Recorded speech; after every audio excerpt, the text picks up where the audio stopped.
Nous ne voulons pas, frères, que vous soyez dans l'ignorance au sujet de ceux qui dorment, afin que vous ne vous affligez pas comme les autres qui n'ont point d'espérance.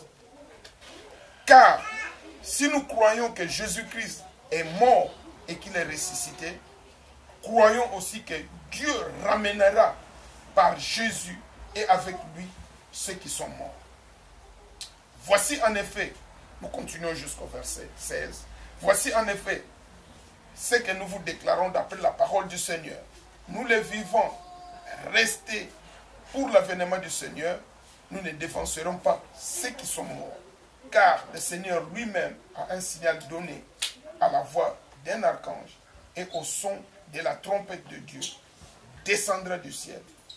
Et les morts en Christ ressusciteront premièrement. Ensuite, nous les vivants qui serons restés, nous serons tous ensemble enlevés avec eux sur des nuées et à la rencontre du Seigneur dans les airs.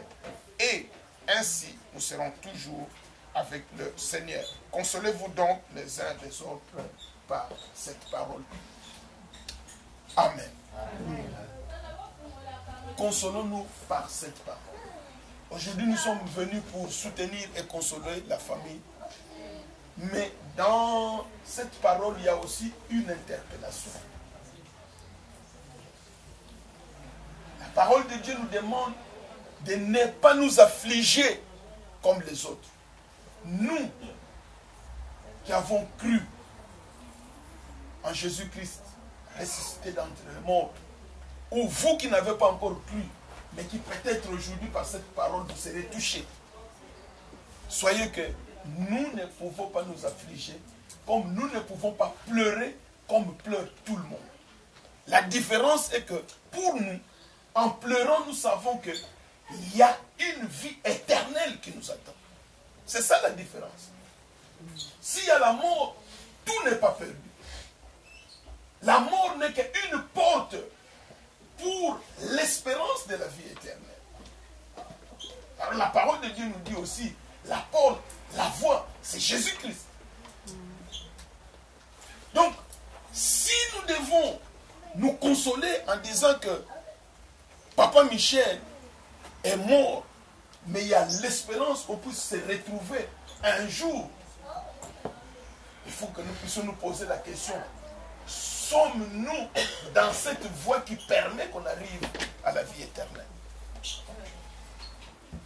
C'est cette interpellation que nous avons. Parce que si dans la maison de deuil, nous avons la sagesse que nous avons dans la maison de deuil, c'est celle qui nous dit que après la mort, il y a une vie. Après la mort, il y a une espérance. Mais s'il y a une espérance, s'il y a une vie après la mort, il y a une condition pour obtenir cette vie. La condition, c'est être en Christ.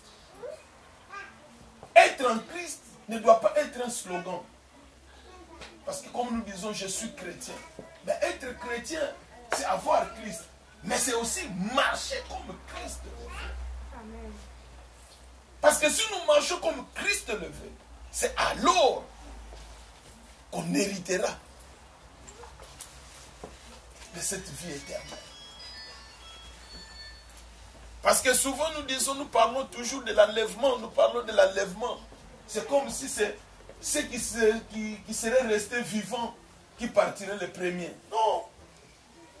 Les morts qui se sont bien comportés seront les premiers enlèvés. Ce sont eux qui partiront. Donc la mort n'est pas une fatalité. La mort est une porte qui ouvre à la vie éternelle. C'est vrai, c'est dur d'être séparé avec quelqu'un qu'on a aimé. C'est dur d'être séparé avec un frère. C'est dur pour l'épouse. C'est dur pour les enfants. Mais un jour, si nous avons cette espérance, vivre pour l'éternité avec la personne qu'on croyait qu'il était perdu, ça sera une grande joie. Et c'est cette grande joie-là que nous espérons pour l'éternité qui doit nous consoler. C'est cette grande joie-là qui doit faire que quand nous pleurons, quand nous venons consoler, que nous puissions nous poser la question, suis-je prêt si aujourd'hui le Christ venait récupérer son peuple? Suis-je prêt aujourd'hui? On nous a parlé de la vraie reconversion aujourd'hui. Sommes-nous réellement convertis? Ou portons-nous seulement le nom des chrétiens? Parce que ce n'est pas les chrétiens qui hériteront le royaume des cieux. Ce n'est pas ceux qui disent, moi je t'ai servi, moi j'étais toujours présent à l'église. Non, moi j'étais prédicateur, j'étais enseignant, j'étais intercesseur. Ce n'est pas ceux qui le disent qui hériteront le royaume des cieux. Mais ceux que Christ viendra trouver conformes à sa parole. C'est cela. Examinons-nous toujours. Quand nous venons fortifier les autres, quand cela nous arrive, ne prenons pas la mort pour fatalité, mais prenons la mort pour une porte ouverte à une nouvelle vie. Parce qu'à part ceux qui seront enlevés, pour ceux qui sont morts ou susceptibles de mourir, la porte sera une voie pour entrer dans l'éternité, à condition qu'on puisse marcher selon Christ. À condition que vraiment Christ habite en nous. Christ habite en nous. C'est-à-dire que ce qui avait de la chair en nous, ce qui avait du mal en nous, a été crucifié. Pour que ce qui est de Christ prenne le dessus.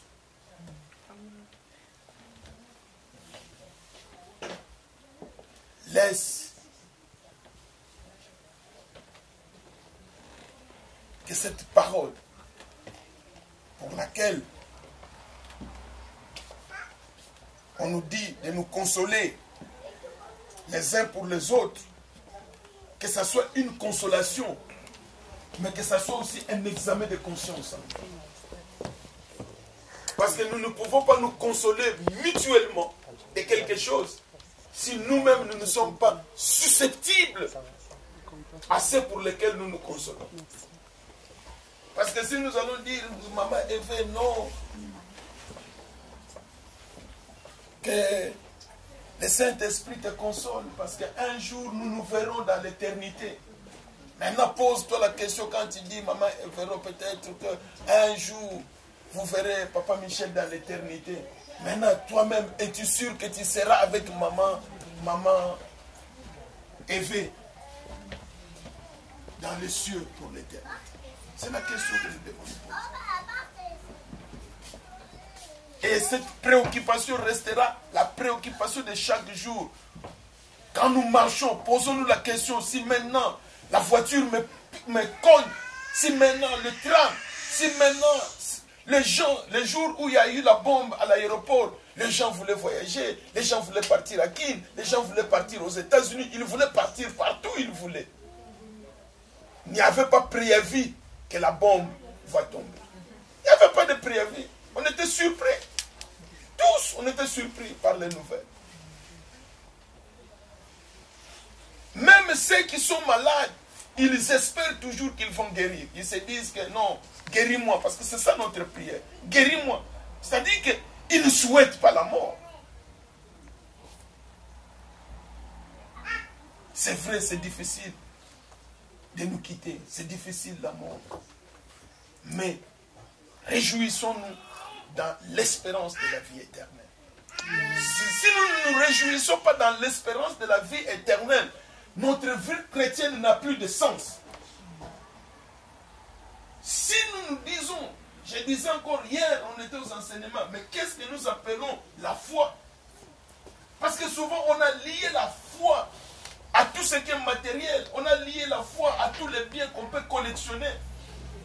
Mais la foi en Christ, c'est croire que Christ a été envoyé sur terre pour réconcilier le monde avec le Père et que nous puissions hériter par cette réconciliation, la vie éternelle.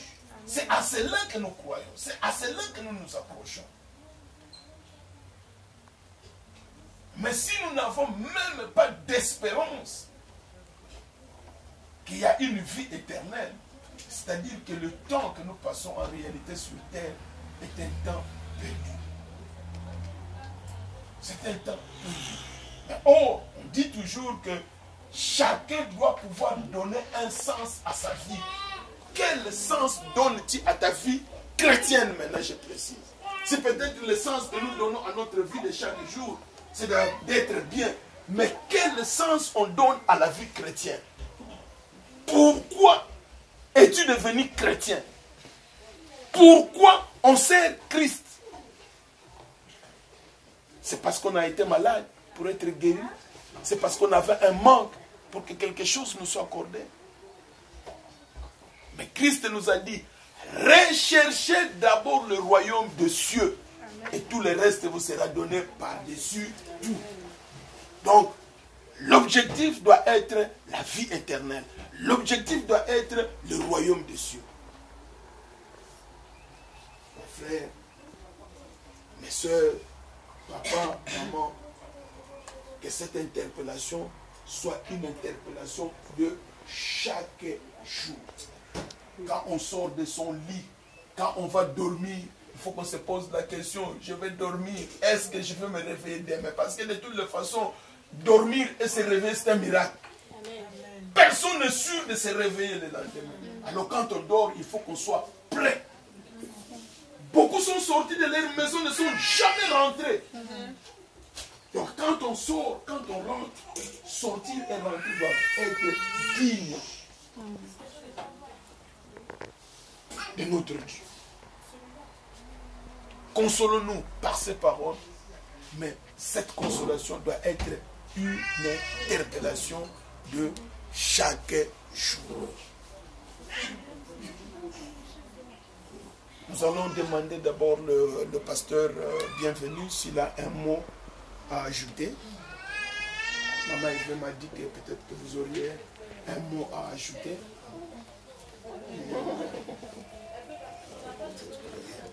Hein? C'est bon.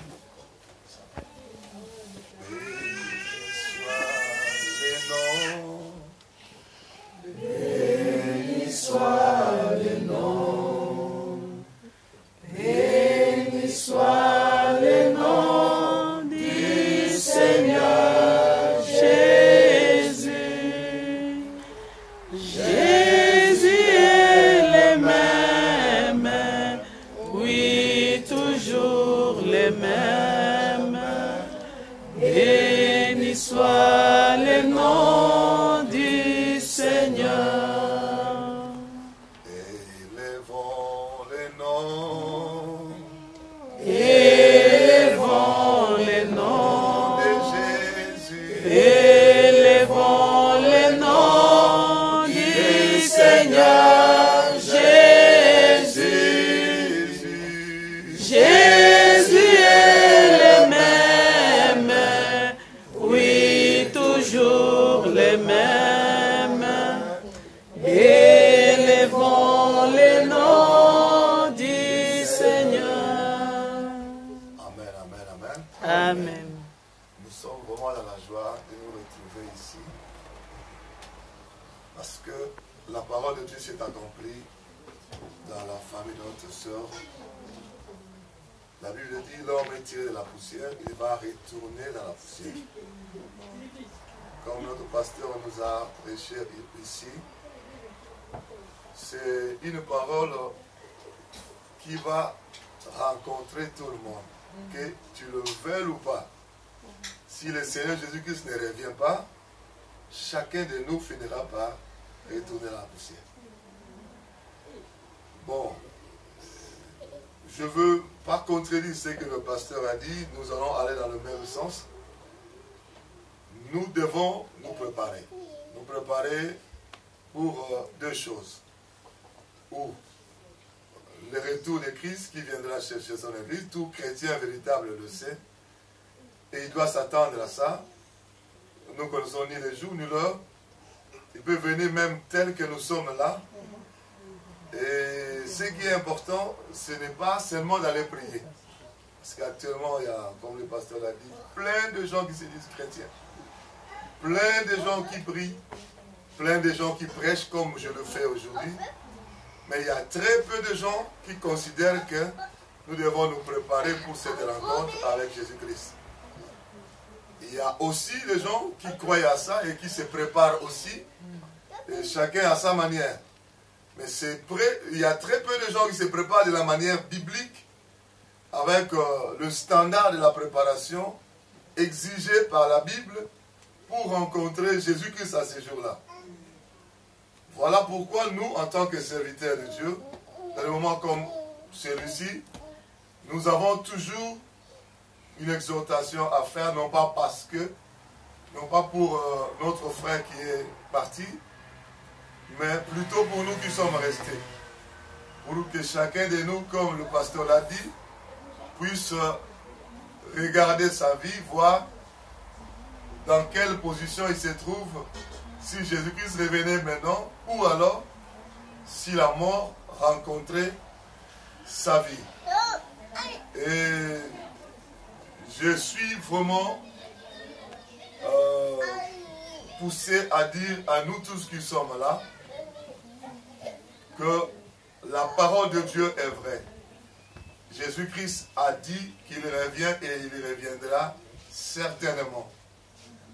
Et actuellement, nous sommes en train de dire à l'Église, le moment qui nous laisse à vivre sur la terre, c'est pour nous, chrétiens, c'est pour nous, enfants de Dieu, le temps de nous préparer.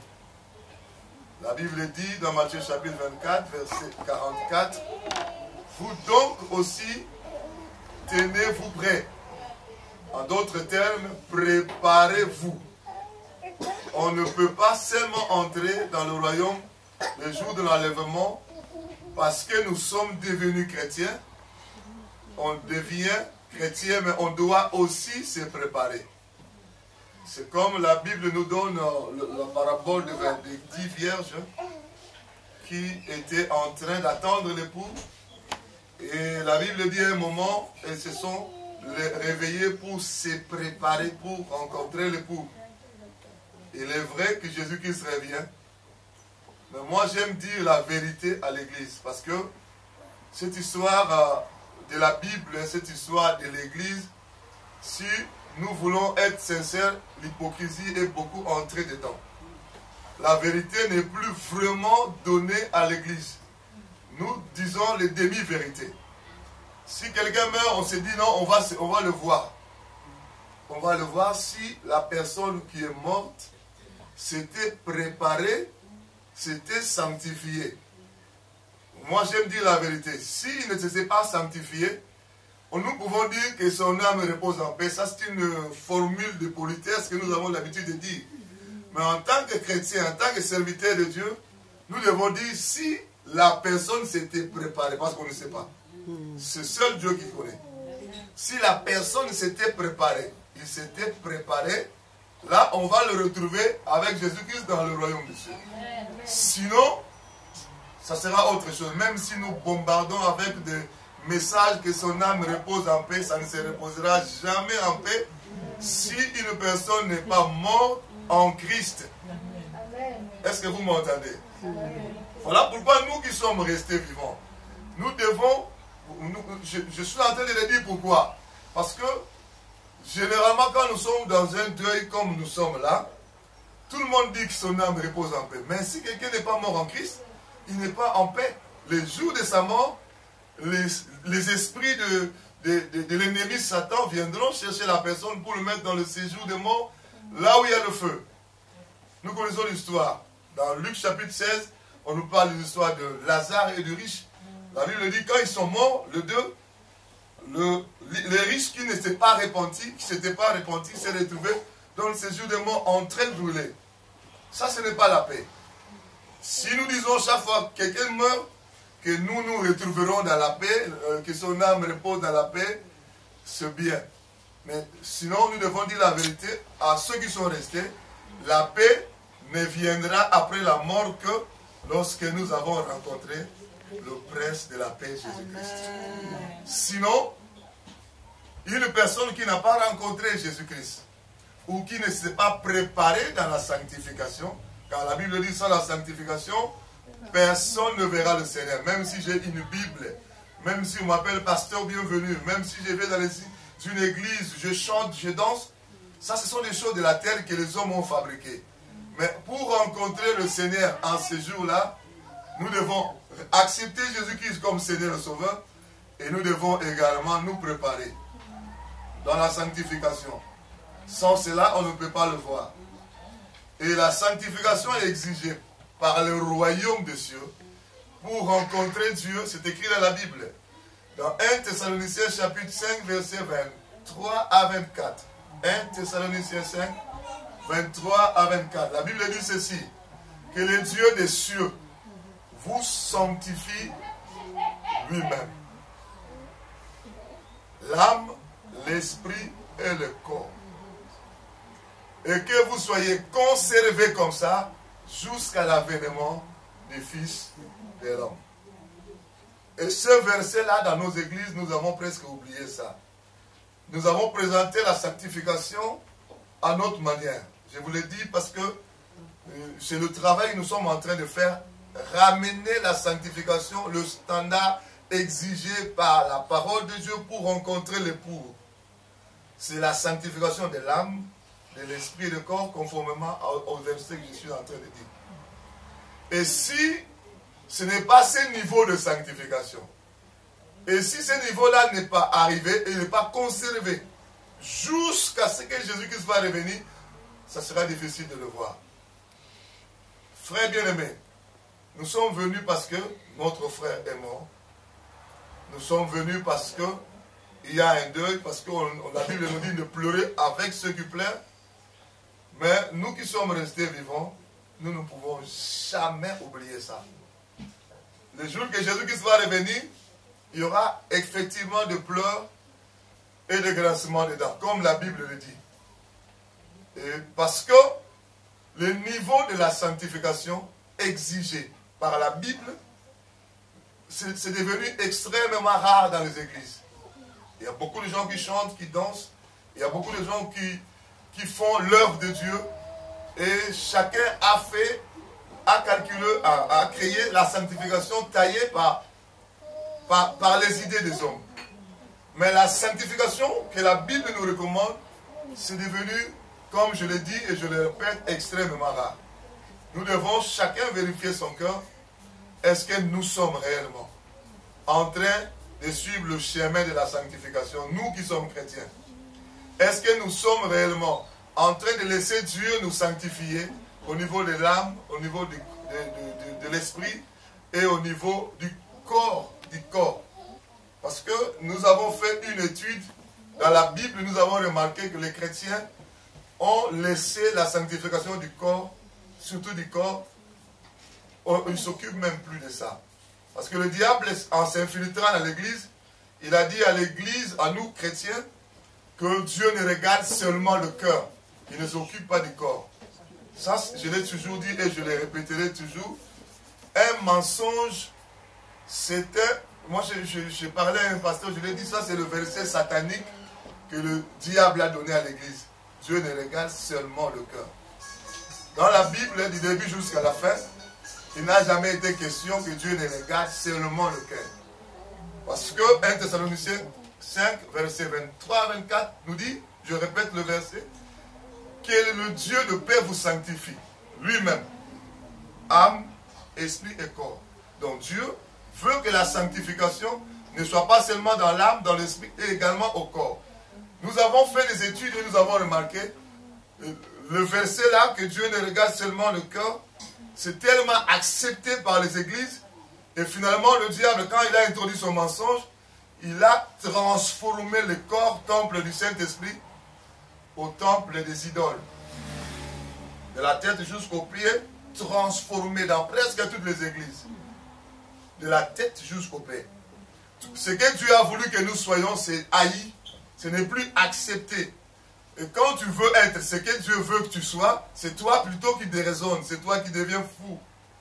Mais la transformation satanique s'opère dans les églises au vu et au su de tout le monde, et ça détruit le temple de Dieu spirituellement, ça détruit le temple de Dieu physiquement, ça détruit le temple de Dieu. Et si je me mets à le dire comme ça, je le dis par amour, parce que l'heure est grave. Si le Seigneur revient aujourd'hui, avec cette destruction que nous voyons du temple, cette sanctification à moitié, ça sera de pleurs et de grincements de dents. Nous, en tant que pasteurs, en tant que serviteurs de Dieu, en tant que prédicateurs de l'évangile, nous devons rappeler à l'église que nous devons laisser Dieu sanctifier l'église, ou l'église que nous sommes, au niveau de l'âme, au niveau de l'esprit, et aussi au niveau du corps. Je viens, tel que je suis là, je suis revenu comment on appelle ça, du Congo-Kinshasa pour une mission. C'est juste un témoignage que je vais vous donner pour clôturer. Je suis en train de parler de la sanctification dans ces trois niveaux-là. Il y a un pasteur qui m'écoutait. Il m'a dit, pasteur, moi j'étais sceptique quand tu disais ça. Je ne croyais pas que la sanctification doit aller jusqu'au niveau du corps. Et pourtant, j'ai donné le verset dans la Bible, 1 Thessaloniciens 5, 23 à 24. Et finalement, je lui ai dit, vous connaissez les cheveux que les femmes mettent sur la tête, la cabello. C'est un démon que l'Église a accepté, il a mis dans l'Église. Il m'a écouté sans croire. Le pasteur m'a écouté sans croire. Et quand j'ai appelé maintenant les fidèles qui ont voulu se repentir, on a commencé à prier. Il y a une femme qui était là, elle a sauté. Le démon de cheveux cabello commence à se manifester. C'est elle-même qui m'a acheté. Je ne sortirai pas. Le pasteur